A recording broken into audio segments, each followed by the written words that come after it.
An evacuation order has been issued for Menindee in Western New South Wales with rapid rises to 10.7 metres, and that's actually above the 1976 flood record level from early tomorrow morning. It's on the Darling River and it's near Broken Hill, and it's their biggest ever flood. Joining me now is Chief Superintendent for New South Wales SES, Dallas Burns.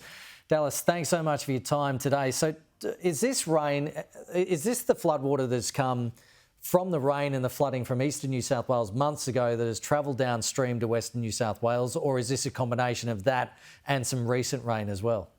So it's the water that is the outcome of the flooding on the Darling and Namoi systems from several months ago. It's worked its way down the system.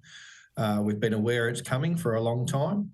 How it's made its way down, it's coming more through the lakes than through the creeks, and that's led to the situation where Water New South Wales is now releasing significant water out of Menindee Lake system, and that's put those releases are seeing river level rises at Menindee Township.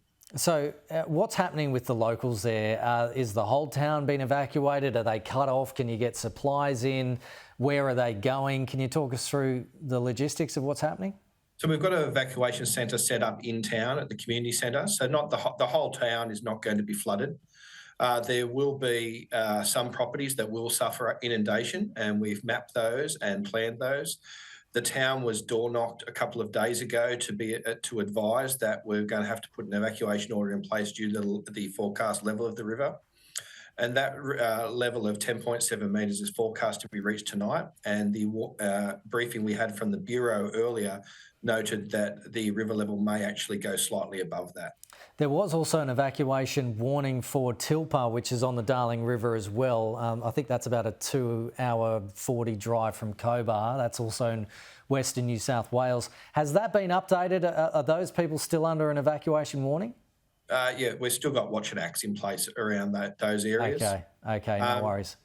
There's still a lot of water moving down those systems out west. It's obviously been going on for a long time, in months. And that area of Menindee, we've had under an evacuation watch and act since November earlier this year, because as those waters were moving down at different times with the releases from Water New South Wales, those river peaks were going up and down in line with the amount of water being released. Yeah, well, Water New South Wales, they opened their weir at Lake Wetherill, I think it was, on Wednesday to a maximum capacity allowing 45,000 megalitres per day to flow downstream. So how much of an impact is that having, and is that going to continue for some time, do you know? We're expecting those levels of flows out of the river system, out of the lake system, to go into the river for the next few days, and we're expecting these river levels to be pretty high for the next week or so. Is there a lot of livestock there, and is that producing a challenge as well?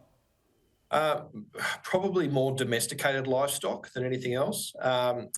So the lake system itself, it prevents it being a floodplain immediately in that area. However, we have undertaken some rescues today. I saw a job earlier today where a property owner and 8 dogs were evacuated from their property due to flooding, and I'm aware of other smaller livestock jobs occurring out there. Of course, as that flooding has moved across the floodplain further north, down the Darling system, there's been significant livestock impacts there, whether it's relocation or, unfortunately, some of those livestock has deceased in the water.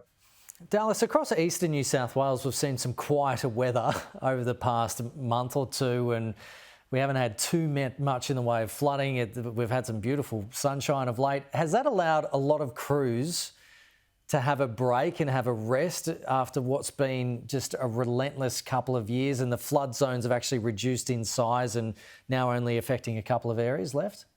It has given a chance for those local crews on the East Coast to have a rest, prep their equipment, be ready for thunderstorms or storm activity that comes through. We've still got a significant amount of our volunteers operating out of their local areas into Western New South Wales and in southern New South Wales, along the Murray also.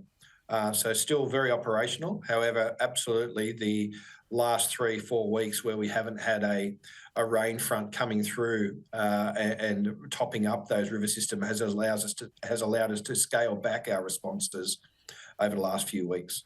Well, that is some good news. Chief Superintendent Dallas Burns, really appreciate your time for updating us on what's happening in New South Wales today.